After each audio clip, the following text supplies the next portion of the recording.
So I previously made a video on what it would be like to use Qyld's high dividend to fund the purchase of other assets with. I went through all the mathematical examples to see if it makes any sense.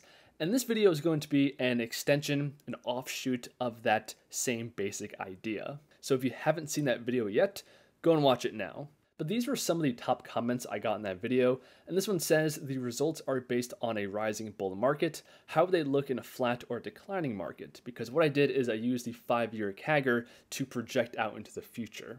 Another comment says, think of Qyld as an actual high interest bank account, and that'll be in contrast to how I viewed it in the first video, which is in terms of total returns. And then there's a bunch more comments asking to see a wider variety of ETFs.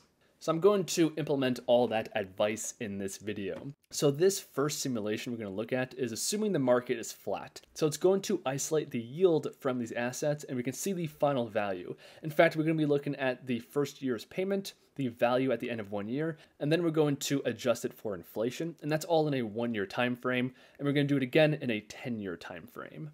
And the reason why I'm introducing inflation is because I'm viewing this in terms of a high yield savings account. So where's the best place to put your money? Of course, a lot of these assets have risk to them. They're not as safe as savings accounts, but we're looking at this in terms of where can you put your money? And then lastly, I want to do this all again, but looking at the past 12 months. So if you did this 1 year ago, what returns would you have today? Okay, so let me walk through the first couple of calculations so you can see how I calculated these numbers. And because the first simulation we're going to do is mimicking a flat market with absolutely no price appreciation, it actually simplifies this quite a bit. Because in that scenario, we only really have the dividend yield to look at.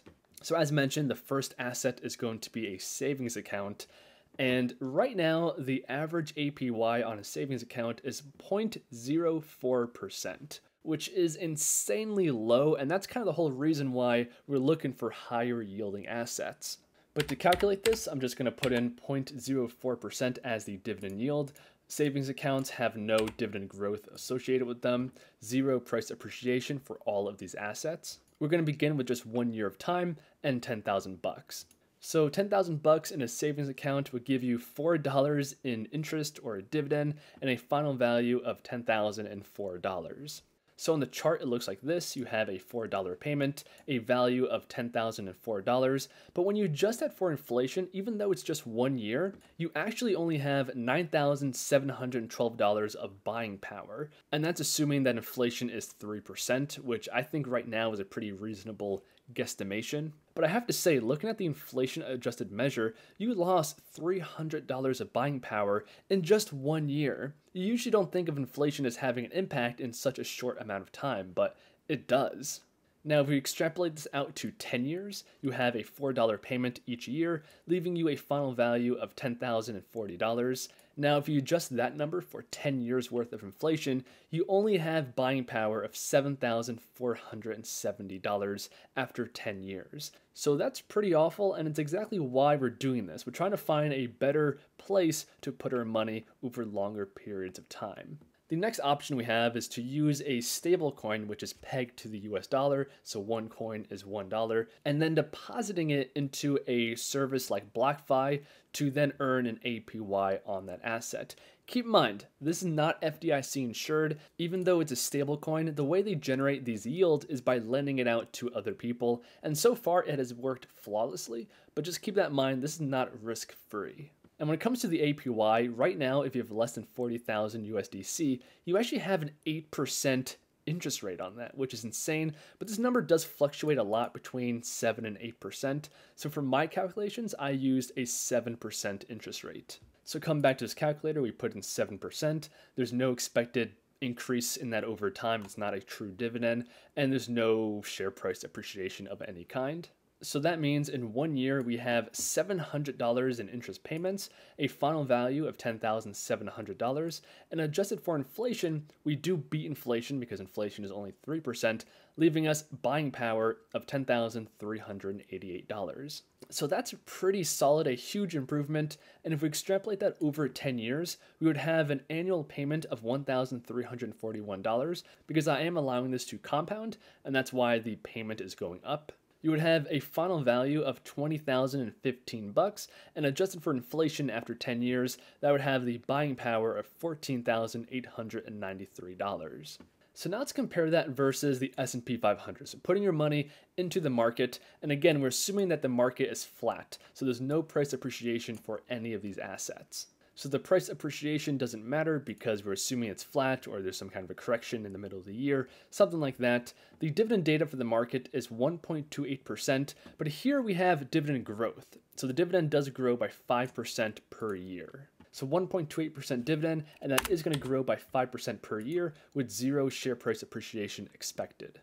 So that means in the first year we have a dividend payment of $128, a final value of $10,128, and after you adjust that for inflation, it does fall behind at only $9,833. But if we do continue and we give the dividend time to grow by 5% per year, we would have a payment of $230 per year, a final value of $11,742, and after you adjust that for inflation, it's $8,737. So just looking at the yield of the S&P 500, you will fall behind quite significantly. The next one on the list is Qyld, which has an 11% dividend yield. So that's pretty easy to figure out. It'll be $1,100 in an annual dividend payment. And extrapolating that out over 10 years, because of the compounding effect, you would have an annual payment of $3,043, a value of $29,598, and an inflation-adjusted amount of $22,023. And by the way, this is how I'm calculating the inflation. So I let the simulation run for 10 years to get those numbers, and then I take that final value, and then I'm simply plugging that into a backwards-looking inflation calculator, which is super useful. I'll leave this link down below, but here in writing it says $29,598 with an average inflation rate of 3% has the same purchasing power as $22,023 10 years ago. Now the next two options are NUSI and jepi. These are great substitutes for a high yield savings account, and they both currently have a dividend yield of 7.5%. So because we're in a flat market, they have the same numbers. So $750 in an annual dividend payment and an inflation adjusted value of $10,436. So they both easily beat inflation. Extrapolating that out over 10 years, it'll have a pretty hefty payment of $1,505, a value of $21,023, and an inflation-adjusted value of $15,643. An important thing to note here is that both jepi and NUSI, if I come to their dividend history, at least for jepi, they don't have any clear dividend growth associated with them. Now the issue is both of these funds are only just over 1 year old, so there's not a lot of history to pull from, but if we look at the physical payment amounts by month, there's no clear trend of dividend growth with these funds. But the next ETF is Divo, and Divo does have dividend growth associated with it. That's why it has this little green mark here. So does Schd and the general market. To see how that affects the numbers, we can look at Divo. So Divo has a 5% dividend yield, so you would have a $500 payment in the first year, a value of $10,500, and after inflation, it's $10,194. But looking over the next 10 years, you would have a pretty hefty annual payment of $2,413, well more than both jepi and NUSI because of that dividend growth quality. The final value would be $22,000, and after you adjust that for inflation, it will be $16,370, one of the best options so far. And that leaves us with Schd, which has a 2.9% dividend yield, which gives us these numbers. It's just behind the 3% inflation rate. That's why the number here is just under $10,000. But they do have pretty immense dividend growth. So because of that, they almost have the same annual dividend payment as jepi after 10 years. It would have a value of $16,993, and after you adjust that for inflation, $12,644.